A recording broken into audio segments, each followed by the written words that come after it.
The LendingTree Bowl, Ralph Michaels, Ladd-Peeble Stadium in Mobile, Alabama. We're seeing Eastern Michigan and Liberty. Liberty -9 in the hook, depending where we're shopping. 58.5 being the total. What do you like in here? Eastern Michigan and Liberty, Ralph. Well, you look at Liberty, you look at what Hughes Freeze has done, and you look at statistical profiles in this game, and Liberty should probably be a 17-point favorite. You know, when you talk Liberty, they are plus 68 yards per game on the season. Eastern Michigan got outgained by 47 yards. Excuse me, Liberty was plus 67 yards against winning FBS teams. They're plus 113 yards per game year to date. So you have 150 yards per game difference from one team to the second team with a Liberty quarterback that has NFL potential. So why do I not like Liberty? It's simple. I mean, we're looking at a coach in Creighton for Eastern Michigan who has been dynamic as an underdog. 30 ATS wins, 9 ATS losses.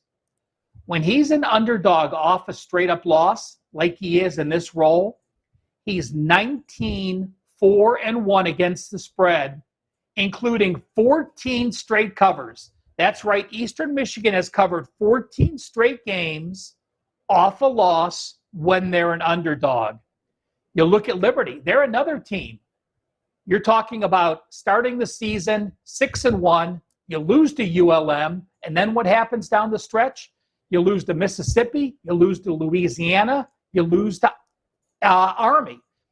When I looked in the database for bowl teams that lost back-to-back games as a favorite, I just mentioned it on Bet On It, it is a 25% play.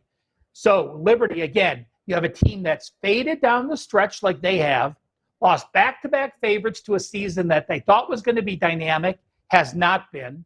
Those aren't the kind of teams I want. A motivated Eastern Michigan team that got to a bowl in 16, 18, and 19. While they lost all three of those bowls, they went a perfect 3-0 ATS, did not get to a bowl, completely motivated this year.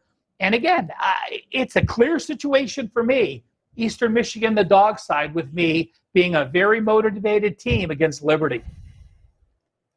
Adam, coming to you next, 2 7-5 teams here. Liberty, to Ralph's point, their only cover in the last 6 games. I mean, they're 1-5 ATS their last 6. Their only cover against UMass. They've lost 3 straight up and against the spread. I mean, but you can see why the market kind of betting them. 7.5 up to -9. I mean, Eastern Michigan from the MAC, fading the MAC conference and bowl games has been a money maker of late. These two teams never playing. What do you like in here, Eastern Michigan and Liberty?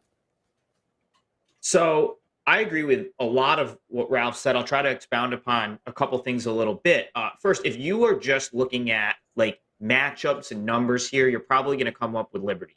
But I think what Ralph was saying earlier, it's important to take all the sort of the intangibles into consideration. You said 2 7-5 teams. 7-5 is kind of a disappointment for Liberty this year. I think a lot more was expected of this team after beating Coastal Carolina last year. And, they were a touchdown favorite in that game. They lost to Syracuse. They were a 33-point favorite when they lost to Louisiana Monroe. And as Ralph mentioned, they really did just sort of fizzle out, and they weren't really competitive, maybe against 3 teams that you maybe don't expect them to beat, but they really weren't competitive against Ole Miss, Louisiana Lafayette, and Army down the stretch. Eastern Michigan is not going to really jump off the page. I would say they have like average talent, but as Ralph mentioned, Creighton's an amazing coach, and they are the least penalized team in the country. And I think that's, they're going to be well prepared. And we talk about with the bowls, preparation is like so much of the battle. So I think here, as an underdog with, kind of nothing to lose, right? It's up to 9.5. So, the masses are clearly expecting Liberty to win.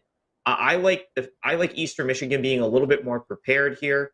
And I think if they just go out and play their game, the way they're capable of playing, they could surprise Liberty here. I wouldn't be that shocked if Liberty was just kind of, it's at the end of a season. They lost 3 straight games to close out the year. They probably had bigger aspirations for this season. Now they play Eastern Michigan, which is not a named team at all. I think there's definite value on the dog here. Could be one of the shockers of the first weekend. Dog barking in Mobile, Alabama.